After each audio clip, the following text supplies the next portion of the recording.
કેમ છો મિત્રો? આપણા હિન્દુ ધર્મની અંદર મકર સંક્રાંતિ એક પવિત્ર દિવસ છે.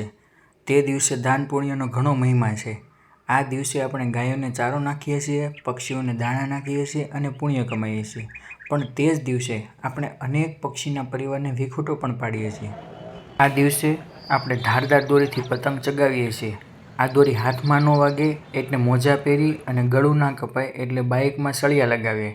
આપણે આપણી સેફટી તો કરી લીધી, પણ બિચારા અબોલ પક્ષી કે જેને ભગવાને બધી જ ફિલિંગ આપી છે પણ મનુષ્યની જેમ વાચા નથી આપી કે આપણને કહી શકે મારે પણ મારા ઘરે જવું છે, મારા પરિવાર અને મારા બચ્ચા મારી રાહ જોવે છે. આ ધારદાર દોરીથી આપણે એક જીવની હિંસા નથી કરતા, પણ કદાચ તેના માળામાં રહેલા તેના બચ્ચા પણ તેની માની રાહ જોઈને ભૂખ્યા અને તરસ્યા મૃત્યુ પામે છે. એટલે તેના માટે તો તે ગોજારો દિવસ થયો. આપણી હિન્દુ સંસ્કૃતિના શાસ્ત્રો કહે છે કે અહિંસા પરમો ધર્મ. તો શા માટે આપણે આપણા હાથેથી કોઈનો જીવ લઈએ છીએ? એ તો મિત્રો જેના ઘરનું સભ્ય આ દોરીથી મૃત્યુ પામ્યું હોય ને તેને જ આ પક્ષીઓનું દુઃખ સમજાય.